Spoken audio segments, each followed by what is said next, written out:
Bonsoir à tous, 19h LFN TV comme tous les lundis soirs sur NATV, sur la page YouTube et la page Facebook de la Ligue de football de Nouvelle-Aquitaine, l'émission référence pour tout savoir du foot pro et amateur de la région. Au programme ce soir, tous les résultats, évidemment les classements comme d'habitude après les rencontres du week-end. Il y aura un focus sur le match du Stade Bordelais en National 2, le Stade Bordelais récompensé notamment pour le travail auprès de ses jeunes joueurs. Et puis il y aura l'ES Guérétoise qui a joué le jeu du Téléthon comme beaucoup d'autres clubs en Nouvelle-Aquitaine, et on parlera des Bleus de l'équipe de France. Deux d'entre eux nous intéressent, Aurélien Tchouaméni et Jules Koundé. Jules Koundé, formé du côté de la Brède, Florian Sabatier a posé ses caméras dans le club formateur de Jules Koundé. LFN TV numéro 67, c'est parti.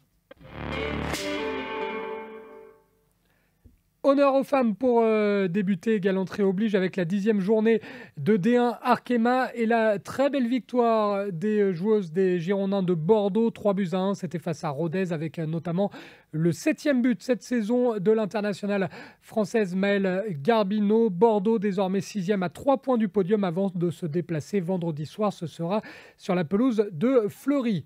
De son côté, l'ASJ Soyaux a perdu, c'était à Guingamp, défaite sur le même score que les Girondins. 3-1, c'était sur la pelouse de la Lanterne Rouge. Soyaux 10e du classement qui va recevoir le Paris FC samedi lors de la 11e journée de D1 Arkema. On ouvre désormais la page consacrée au National 2 avec la 12e journée qui se jouait ce week-end. Tout d'abord, les résultats de cette 12e journée en tableau. Vous le voyez, Trélissac a perdu 2-1 vendredi soir sur le terrain des Herbiers. 2 buts partout entre Bergerac-Périgord et le Gaulle FC. Bonne performance à domicile donc de Bergerac face au leader. 1 but partout entre Angoulême-Charente et Andrézieux-Bouthéon. Et puis défaite du Stade Bordelais dans un match un peu fou face à Romorantin. Victoire 4-2 du SOR. Un jour sans donc pour les Lions du Stade Bordelais. Les caméras d'LFN TV étaient présentes au Stade Sainte-Germaine du Bouscat pour assister à cette rencontre. François Grenet, conseiller de la Ligue, était également présent pour récompenser le travail du club auprès des jeunes. Les explications et le résumé grâce à ce reportage de notre correspondant en Gironde, Florian Sabatier. De la Nouvelle-Aquitaine qui ce soir sont présents pour remettre le trophée à nos champions. On les applaudit s'il vous plaît. Merci beaucoup. L'équipe est toujours Yagawi, qu'on applaudit également. Bravo Yanis, qui a souhaité poursuivre avec cette GP. Oui, tout à fait. Une très belle saison, que ce soit pour le groupe ou pour le club. C'est un titre auquel on tenait, c'était une source de motivation pour nous. Il fallait performer tous les week-ends, mais il fallait aussi continuer à former des joueurs pour les amener à ce monde senior qui les attend, le monde de demain. On a beaucoup travaillé, on a mis des choses en place de manière à les faire progresser, que ce soit sur le plan tactique ou le plan technique. Et chaque week-end était une échéance importante pour nous pour performer et retrouver ce qui était fait à l'entraînement la semaine.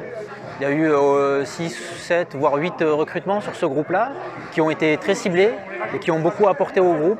Donc à partir de là, voilà, on a mis en place notre projet de jeu, notre modèle de jeu aussi surtout, sur lequel on s'appuie encore même cette année et qui a porté ses fruits.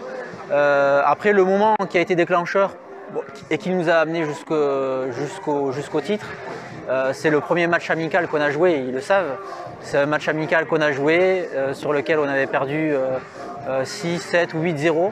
Et en suivant, on a tout construit sur ce match-là et sur toutes les erreurs qui avaient été commises. Et on a enchaîné les victoires sur victoires tout au long de la saison.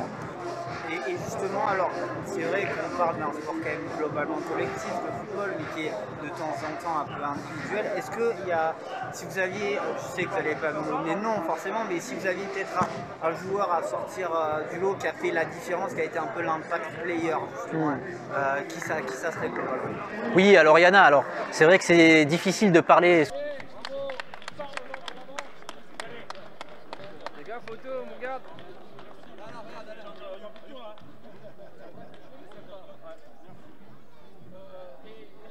début de cette rencontre de National 2 entre le Stade Bordelais et Romorantin. Dès la 12e minute de jeu, ce sont les visiteurs qui se mettent en évidence avec une balle récupérée très haut. Samuel Ntamak va saisir l'offrande et marquer d'un intérieur du pied pour l'ouverture de la marque. Les locaux vont se montrer dangereux sur coup de pied arrêté. Mais une fois de plus, les joueurs de Nicolas Pires vont se faire rattraper par Romorantin qui va conclure en 2 fois pour réaliser le break par l'initiative de Benjamin Duvou.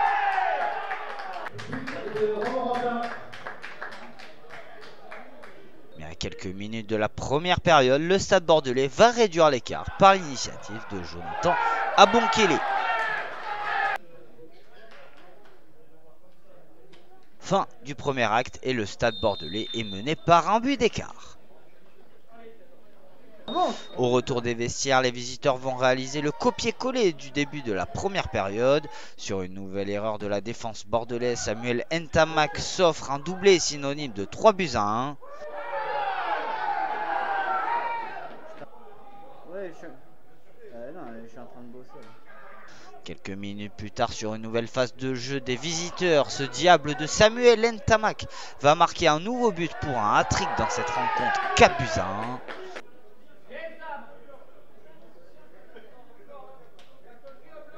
Le numéro 10 de Romorantin semble insaisissable et sur une nouvelle occasion, il n'est pas loin de tromper une nouvelle fois Anthony Loustalo. Mais le Stade Bordelais veut réagir face à son public et sur un coup de pied arrêté et un léger cafouillage, c'est une nouvelle fois le défenseur Jonathan Abonkele qui réduit l'écart. Ils vont s'essayer de nouveau quelques minutes plus tard par Hugo Demori, mais cette fois-ci le cadre n'est pas trouvé. C'est au tour de Santiago Siganda de s'essayer, mais là aussi la frappe n'est pas cadrée.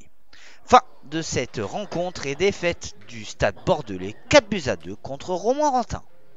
On passe aux conséquences de cette 12e journée au classement. Vous allez le voir, le Gol FC, malgré le nul, reste leader. Meilleur goal average que le deuxième Saumur. Bergerac-Périgord est 4e à 2 points du leader. Malgré sa défaite à domicile, le Stade Bordelais, dont on vient de parler, est toujours dans le top 5. Angoulême-Charente est 10e. Et puis l'équipe de Nouvelle-Aquitaine, la moins bien classée, c'est Trélissac. Trélissac, actuel 15e du classement, juste devant Vierzon. Le calendrier de la 13e journée maintenant, avec de gros matchs à venir pour les clubs de Nouvelle-Aquitaine, puisque Angoulême-Charente va se déplacer du côté de Bourges. Bergerac-Périgord se rendra sur le terrain de la réserve du FC Lorient. Et puis il y aura un derby, le FC Trélissac face au Stade Bordelais, deux clubs de la région. Le National 3, maintenant, ont joué cette fois la 10e journée de ce championnat. Voici en tableau les résultats du week-end avec la victoire du FC Libourne 2-0 sur le terrain de l'ES Guérétoise. Le Stade Poitvin a concédé le nul, 1 but partout à la maison face à l'US Lège Cap-Ferré. 2-1 pour Chauvigny sur le terrain du FC Aviron Bayonnais. La réserve des Chamois a perdu face à la réserve de Pau. Les deux réserves des clubs de Ligue 2 qui étaient opposés, c'est Niort qui s'impose 1-0.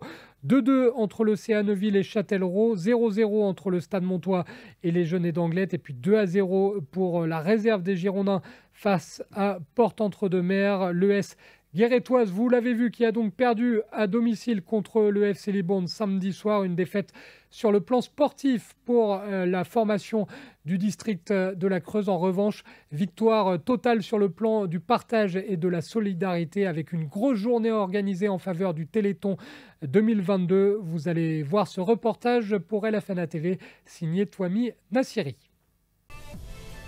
L'entente sportive guérétoise recevait le football club de Libourne pour le compte de la 10e journée de National 3. C'est tout un club de mobilisés pour mener plusieurs actions au profit de l'AFM Téléthon. Eh bien, le club, donc l'entente sportive guérétoise, est né de la fusion entre l'ASPTT Guéret et l'autre club de Guéret qui s'appelait à l'époque l'AS Creuse. La fusion s'est faite en 1992. C'est monté en 95, donc 3 ans après en national. Malheureusement, on n'y est pas resté, on est resté 2 ans. À ce jour, le club compte 460 licenciés, plusieurs équipes féminines aussi dans notre club. On évolue à tous les niveaux en régional. On a une école de foot très active. Après, on a également aussi l'aide, je dirais, du collège Marouzeau et du lycée Favard, où il existe une équipe dans chaque catégorie de foot, quoi. Et donc c'est principalement, je dirais, constitué effectivement de joueurs de l'entente. Si on peut parler d'un objectif pour le club, ce serait lequel?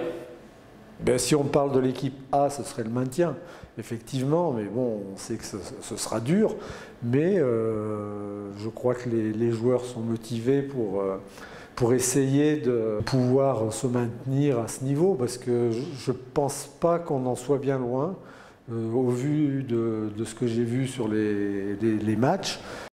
Bonjour, voilà, nous sommes là pour nous sommes la coordination AFM Téléthon de la Creuse pour représenter tous les malades, leurs familles et bien sûr les chercheurs pour cette belle cause qui aujourd'hui les footballeurs vont pouvoir œuvrer, courir pour eux, pour les personnes qui ne le peuvent pas. Et Miss Creuse va nous donner le coup d'envoi de ce beau match qu'il y a à Guéret. Le coup d'envoi de cette première période est donné par les visiteurs qui ne perdent pas de temps pour mettre la pression dans les 18 mètres des locaux avec cette reprise d'Eli Mendy qui ne trouve pas le cadre. L'ES guérétoise réagit à la 14e minute, mais la tête de Théo Marquez n'inquiète pas le portier du FC Libourne. On est là, 17e minute sur un centre d'Alec Bendali, repris par Théo Marquez qui voit sa tête sans danger pour le portier adverse. C'est au tour du FC Libourne de mettre en danger la défense guérétoise, mais la tête n'est pas cadrée. On est à la 38e minute, c'est sur corner que les visiteurs ouvrent le score par l'intermédiaire d'Eli Mendy qui reprend le centre d'une tête qui ne laisse aucune chance à Yanis Moreau et permet aux visiteurs de rentrer au vestiaire avec un but d'avance à la fin de cette première période. De retour des vestiaires, c'est encore le FC Libourne par l'intermédiaire de Tanguy Guérino. Ballon au pied qui centre pour Anthony Castera qui dévie le ballon pour Malik Sek qui lui aussi talonne à Théo Montavi, seul face au gardien et voit sa frappe finir sur le poteau adverse. Et pendant ce temps-là, c'est une pluie diluvienne qui s'abat sur le terrain de l'Est guérétoise. À la 61e minute, une nouvelle offensive des visiteurs bien conclue par son capitaine Malek Sek par une superbe frappe à demi-volée qui ne laisse aucune chance au portier adverse et permet au FC Libourne de mener 2-0. C'est sans attendre que l'entraîneur de l'ES guérétoise réalise ses changements pour essayer de revenir au score. À la 84e minute, c'est sur coup franc que les visiteurs sont à 2 doigts de marquer le 3e but. On est quasiment à la fin du match. Manuel Edme lance en profondeur Emmanuel Dupuis qui centre en première intention. Bien repris par Théo Marquez qui voit sa frappe à bout portant déviée par un arrêt réflexe exceptionnel de Jonathan Gauthier et permet au FC Libourne de l'emporter 2-0 et confirme sa 2e place dans ce championnat de National 3. Il nous a manqué de la concentration sur coup de pied arrêté. Ça fait 3 week-ends où on prend des corners et on a pris encore un corner ce soir face à une équipe qui était très bonne et qui a monopolisé le ballon en première mi-temps. C'est dommage d'avoir concédé un but sur coup de pied arrêté parce qu'on a fait preuve de beaucoup de valeurs défensives et en termes d'organisation on était bien en place. Donc c'est vraiment dommageable de prendre sur coup de pied arrêté. Ouais. Oui, une victoire très importante. Comme je l'ai dit, on était sur une série de 3 matchs avec des résultats positifs. Un super match contre Poitiers. Il fallait valider cette victoire à domicile par un résultat à l'extérieur.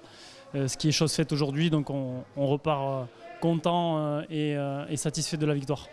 Une 10e journée de National 3 qui a pas mal fait bouger les choses au niveau du classement. Vous allez voir les conséquences de cette 10e journée en tableau avec le leader, l'US Chauvigny, qui compte désormais un petit point d'avance sur le FC Libourne. Les Girondins de Bordeaux, la réserve, est 3e. 4e, le Stade Poitvin. 5e, les Genêts d'Anglet. 6e, Neuville. Il y a donc seulement 5 points entre le premier Chauvigny et Neuville qui est 6e. Châtellerault est 7e. La réserve des Chamois est 8e devant Porte-Entre-deux-Mers. L'Aviron Bayonnais redescend à la 10e place. Pau FC, la réserve, est 11e. L'ES Guérétoise est 12e. L'US Lège-Cap-Ferré est 13e avec 7 points. Et puis 2 points au compteur pour le Stade Montois. Toujours lanterne rouge de ce championnat de National 3 qui connaît un nouveau leader, l'US Chauvigny. Et pour parler du très bon début de saison du club de Chauvigny, on accueille tout de suite l'entraîneur des 100 et or, c'est Stéphane Maloyer qui nous rejoint dans cette émission d'LFNA TV. Bonsoir Stéphane. Bonsoir. Stéphane, courte mais précieuse victoire sur la pelouse de Bayonne. Une belle victoire, je le disais, parce qu'il y avait quand même pas mal d'absents, mine de rien, de votre côté. Ouais, une belle victoire. C'est vrai qu'on est parti à Bayonne avec 4-5 joueurs aujourd'hui qui sont blessés, qui sont dans un fonctionnement important pour nous dans cette équipe. Mais bon, voilà, j'ai amené des jeunes qui ont répondu présent et sur ce match-là, il y a eu un état d'esprit qui a été décuplé et c'est vrai que ce résultat est logique malgré tout. Rien n'a été facile dans ce match toutefois. Stéphane, c'est jamais facile de toute façon quand on se déplace dans ce championnat. Mais à l'image de votre gardien, Julien Caillot, qui se blesse à l'heure de jeu, est-ce que vous avez des nouvelles de Julien ? Ouais, aujourd'hui, Julien, on en saura un petit peu plus ce soir, enfin demain matin sur l'aspect médical. Et donc on prendra une décision après en fonction des résultats. Pour l'instant, c'est effectivement une grosse béquille, on va dire, en espérant qu'il n'y ait pas un petit plus au niveau de l'adducteur. Voilà. Et là encore, on voit que vous pouvez compter sur votre banc parce que l'entrant à la place de Julien Caillot a fait le job, comme on dit. Ouais, a fait le job. C'est un jeune gardien de but qui est prometteur, le petit Mathis Talon qui arrive de Montmorillon aujourd'hui, qui a d'énormes qualités. C'est vrai qu'il lui a pas fallu longtemps pour se mettre dans le bain. Non, il est bien rentré. Il nous a fait 2 arrêts décisifs. Donc non, c'est à l'image de ce qu'il montre aujourd'hui à l'entraînement et c'est un garçon qui est prometteur pour le club. Ouais. Souvent, quand on voit vos résultats et les petits résumés dans la presse locale concernant l'US Chauvigny, Stéphane, on voit souvent un mot qui revient, c'est le mot solidarité. Je suppose que d'une, c'est un atout et deux, c'est une fierté pour vous.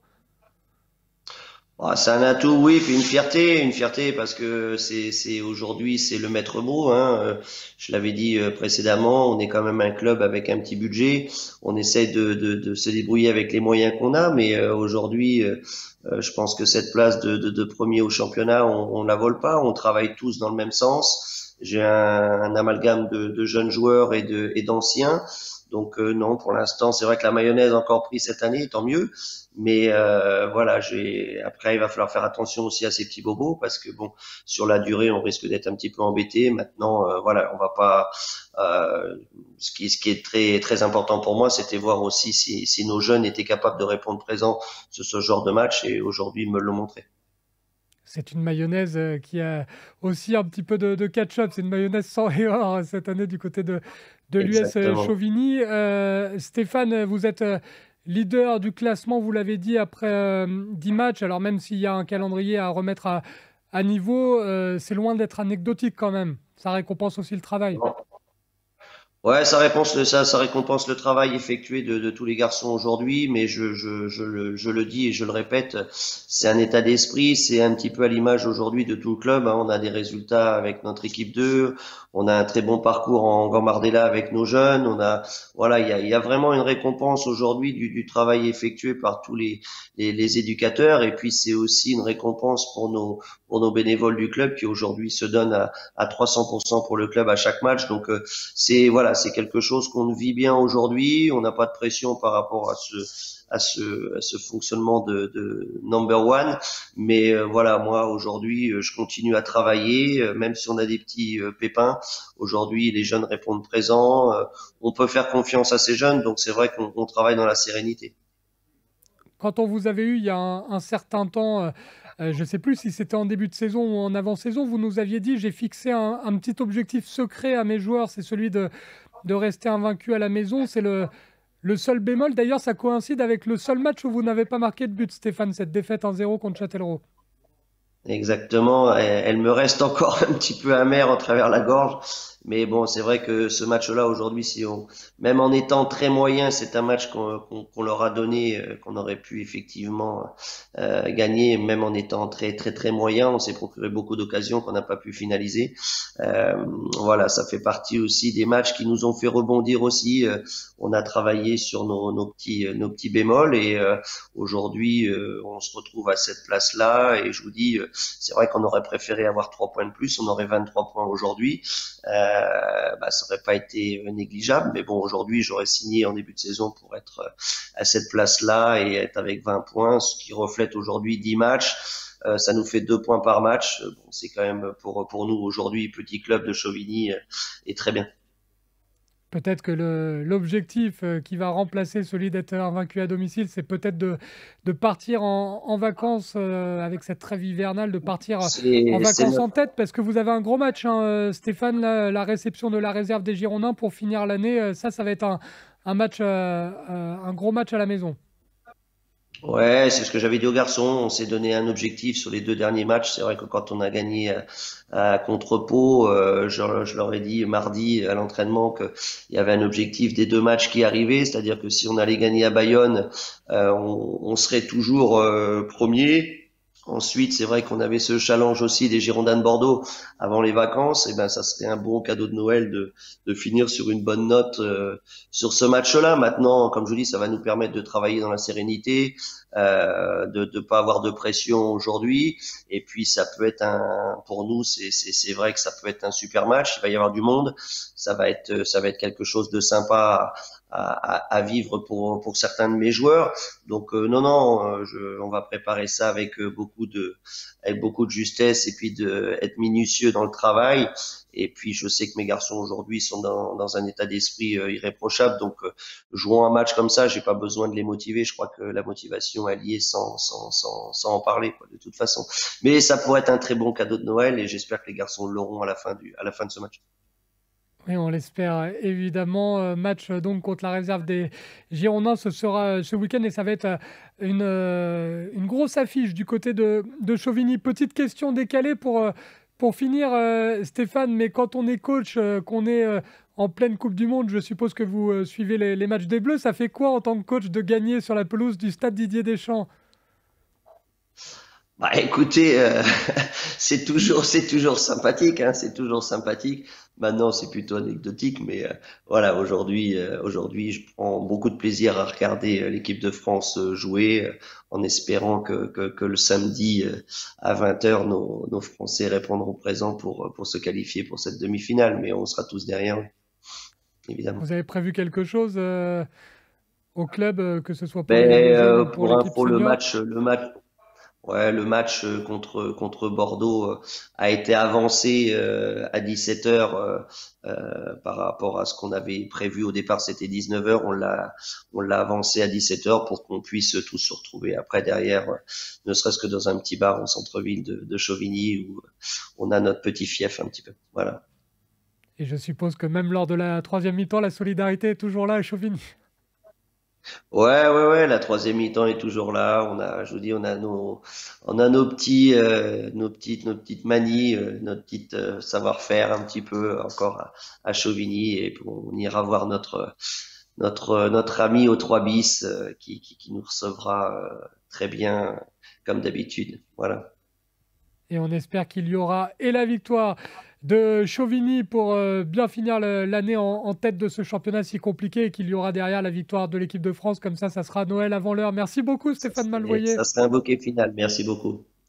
C'était Stéphane Malouayer, le coach du nouveau leader de cette National 3, le coach de Chauvigny. Le calendrier de la prochaine journée maintenant, vous l'avez entendu avec Stéphane Malouayer, très très gros match entre Chauvigny et la réserve des Girondins de Bordeaux. Il y aura également samedi à 17h, le Stade Montois en déplacement à Châtellerault. Samedi à 18h, il y aura le FC Libourne face à Neuville, l'USLH Cap-Ferré face à l'ES Guérétoise. Donc le choc entre Chauvigny et les Girondins de Bordeaux. Les Genêts d'Anglet face aux Chamois Niortais, la réserve des Chamois évidemment. La réserve de Pau jouera dimanche face à l'Aviron Bayonnais. Et puis Porte-Entre-deux-Mers contre le Stade Poitevin. Les rencontres juste avant le match entre la France et l'Angleterre en quart de finale de la Coupe du Monde. On passe à notre rubrique consacrée au futsal avec le match que l'on a choisi cette semaine, un match de la 9e journée de Régional 1 qui se déroulait du côté de Pessac. C'était jeudi soir avec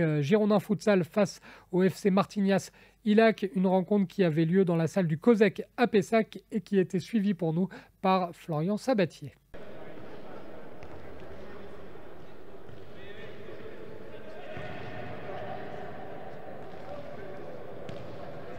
Début de cette rencontre de Régional 1 entre la Bastidienne et la réserve du Pessac FC. Dès les premières secondes de la partie, c'est le Pessac FC qui se met en évidence par l'initiative de son capitaine, mais la frappe n'est pas cadrée.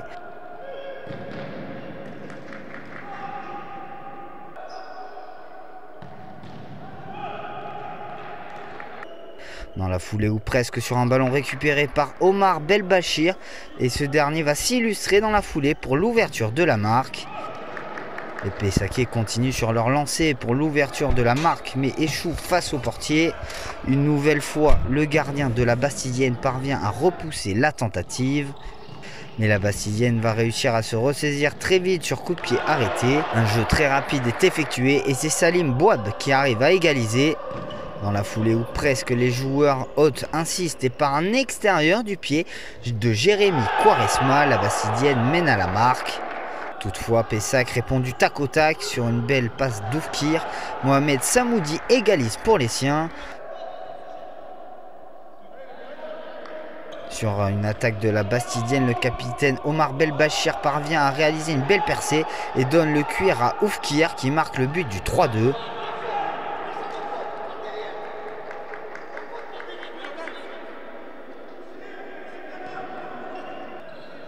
Et juste avant la mi-temps, les joueurs pessaquais réalisent une nouvelle offensive qui se conclut par un nouveau but, 4-2. Fin de ce premier acte et c'est la réserve de Pessac qui mène logiquement à la marque. Au retour des vestiaires, le rythme va baisser un petit peu, mais Pessac va vouloir enfoncer le clou sur coup de pied arrêté. S'il s'y prend à plusieurs reprises, Oufkir parvient à inscrire un doublé pour le 5-2. Il essaiera en fin de rencontre d'inscrire un triplé, mais le gardien lit bien la trajectoire. Fin de cette rencontre et victoire de la réserve de Pessac sur le terrain de la Bastidienne. Non, on savait qu'il allait rester du temps, on savait qu'on pouvait prendre des buts, on sait que ça va très vite au futsal, on peut mettre 2-3 buts en 2-3 minutes. Donc mentalement, il faut toujours rester concentré, organisé. Et voilà, bon, on a joué sur nos forces après, sur de la rapidité, sur du 1 contre 1. Voilà, c'est passé, tant mieux pour nous.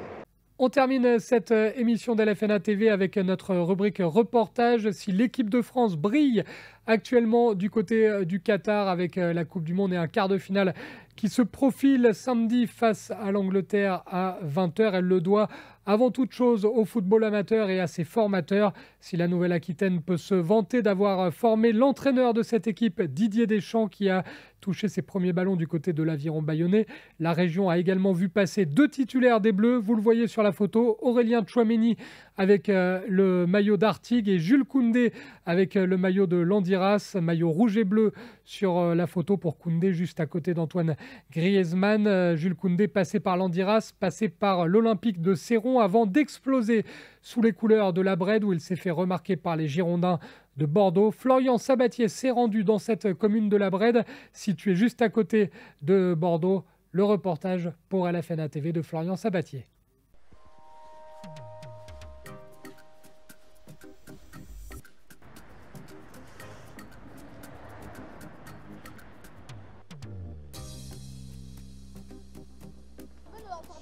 Exceptionnellement. Franchement, aujourd'hui, on fait des petits buts. Hein.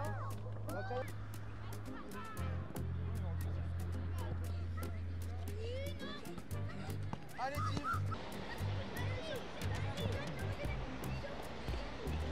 Oui, bonjour. Déjà, les objectifs, c'était marquer des points le plus rapidement possible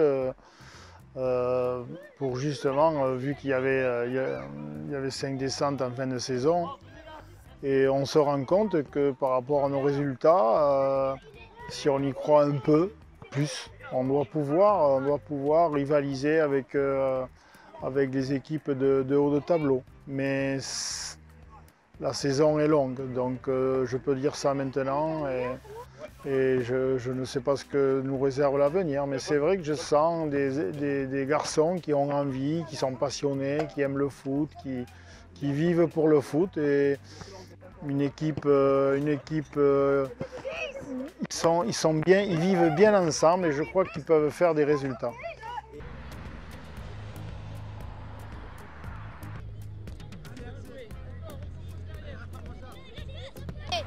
Le respect. Non, punaise, non, pas le respect, pas le respect. On oublie le respect. Allez, 5 secondes pour proposer un mot. Oui, comment ça s'appelle C'est un rôle. Coach.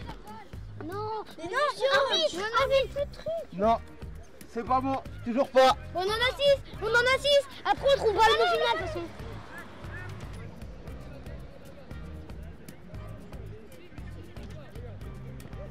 Donc ça c'est une très bonne question et c'est une question où je suis en train de m'y atteler et de m'y préparer parce que moi en arrivant au club je connaissais le club, je connaissais déjà l'équipe première etc. mais en jeune je ne savais pas trop comment ça fonctionnait et moi je pars du principe que chaque groupe est différent, chaque équipe est différente et proposer un projet de jeu pour chaque équipe du point de la même du senior jusqu'au tout petit, c'est quelque chose qui peut être contradictoire parce que les groupes sont différents, la qualité des joueurs est différente. Vous pouvez voir une équipe senior qui ont fait que défendre, mais vous pouvez voir des 17 où ils ont une force offensive tellement forte qu'on va leur privilégier sur du jeu offensif ou du jeu de possession. Maintenant, voilà, moi je trouve que créer un projet de jeu pour toute une école de foot, je trouve que c'est compliqué à mettre en place. Maintenant, proposer des idées de jeu et des intentions de jeu, je pense que c'est quelque chose je me suis laissé cette année pour vraiment avoir tous les tenants, tous les aboutissants, pour pouvoir vraiment créer cette identité brédoise que j'aimerais mettre en place dès l'année prochaine, où que toutes les équipes aient cette identité et ce modèle en quelque sorte, avec 4-5 idées de jeu prioritaires et qu'ils puissent le mettre en place durant leur séance. Améliorer l'école de foot pour justement ce qu'on vient de dire où nous pensons qu'on a trop peu de gamins qui arrivent dans nos équipes seniors, surtout l'équipe senior 1. L'objectif c'est que nos équipes, pour pouvoir jouer plus tard le haut niveau, c'est que ces équipes-là puissent jouer au moins en ligue. Toutes les équipes devraient jouer en ligue et puis avoir deux équipes par catégorie et penser toujours que c'est du football amateur et puis venir avec le sourire et puis repartir, le plus important, repartir avec le sourire, que ce soit aux entraînements ou au match.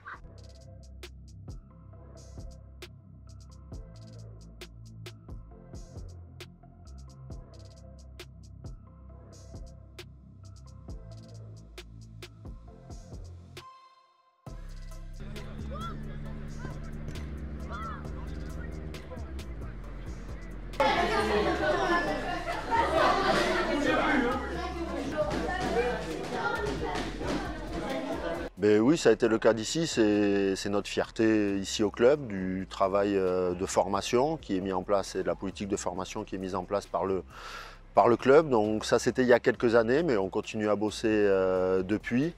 Donc ça fait office de vitrine, c'est important pour le terroir et de rappeler que le foot pro, l'élite c'est bien, mais on a besoin et de moyens et de structures au niveau du foot amateur pour pouvoir faire émerger les pépites de demain. Voilà. Tout à fait, c'est une fierté d'avoir un joueur issu du club, mais après ça doit servir aussi d'exemple pour nos plus jeunes qu'on a au sein du club et leur dire voilà, un joueur comme Jules Koundé est passé par le club. Vous pourrez voir tout à l'heure dans le foyer où il y a des maillots qu'a donné Jules au président. Et voilà, leur donner cet exemple-là pour la marche à suivre pour arriver pas à pas jusqu'au niveau où il est arrivé, en équipe de France et au FC Barcelone. On ne pouvait pas, on voyait bien qu'il avait un petit quelque chose de plus. Il était fort mentalement, il était techniquement, il était au-dessus du lot, mais sans plus.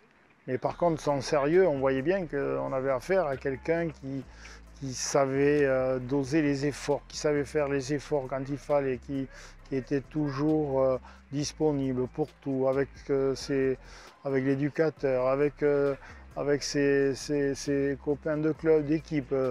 Et il avait quelque chose de plus, parce que c'est nous qui avons demandé aux Girondins de venir voir. On avait un joueur qui sortait de l'ordinaire, il fallait peut-être venir le voir, et ils sont venus le voir. Et ils sont allés voir sa maman pour lui dire qu'il fallait qu'il vienne aux Girondins déjà, dans un premier temps, voir pour jouer dans les équipes de jeunes, et puis plus tard avec les équipes de... Je crois qu'il était devenu après capitaine de l'équipe B. C'est déjà une référence, ça veut dire qu'il avait quelque chose dans le mental, dans le sérieux, dans le professionnalisme, il avait tout ça.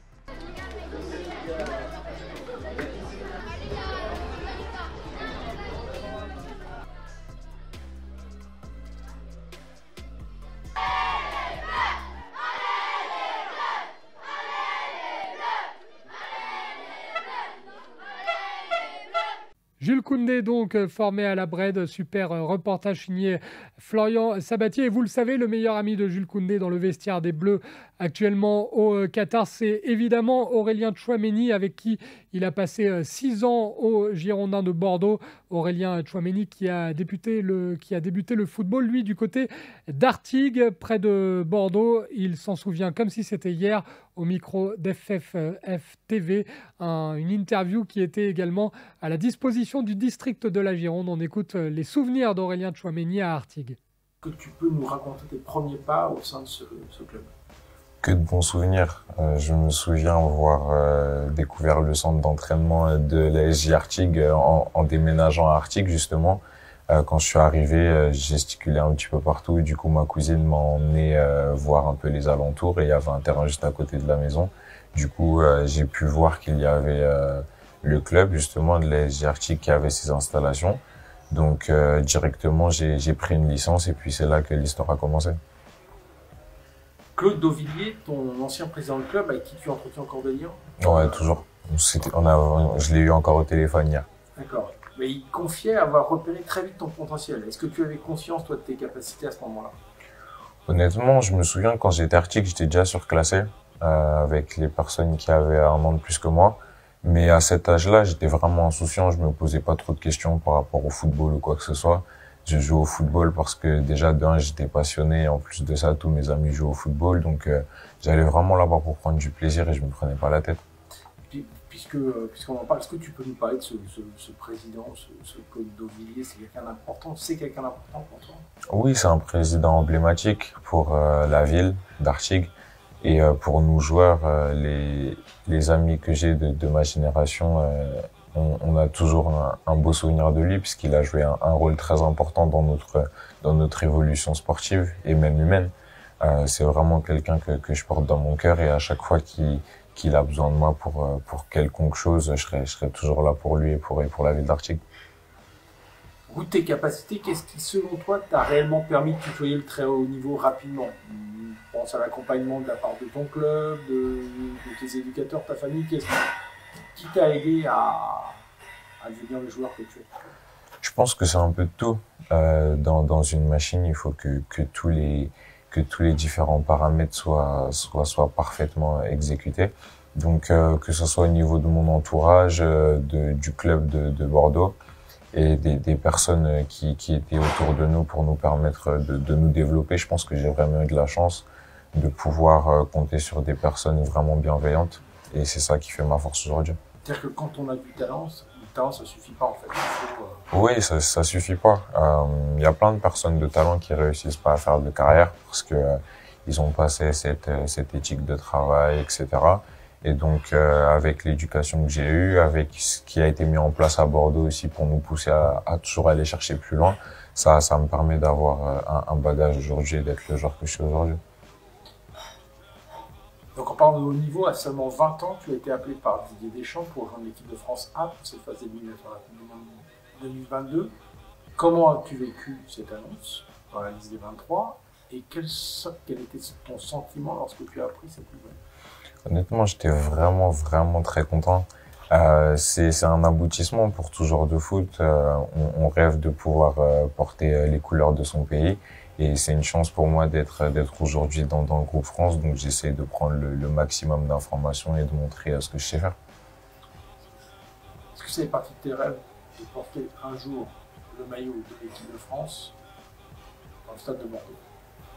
On en parlait tout à l'heure en plus avec Jules. On était à Strasbourg et on se disait ça aurait été beau si c'était à Bordeaux. On espère que ça sera le cas dans les mois et dans les années à venir pour pourquoi pas honorer une sélection au Matmut Atlantique. C'était l'international français Aurélien Tchouaméni dans le cadre d'une interview réalisée pour la Fédération française de football, mais également le district de la Gironde. Et on sera évidemment à fond derrière nos Bleus, Jules Koundé et Aurélien Tchouaméni qui vont représenter Landiras, Céron, qui vont représenter La Brède et Artigues. Quelle fierté pour le district de la Gironde d'avoir formé ces deux joueurs. LFNA TV, c'est désormais terminé. Je vous rappelle que le quart de finale de l'équipe de France, ce sera samedi à 20h. Une émission disponible en replay, comme d'habitude, sur les pages Facebook et YouTube de la Ligue de football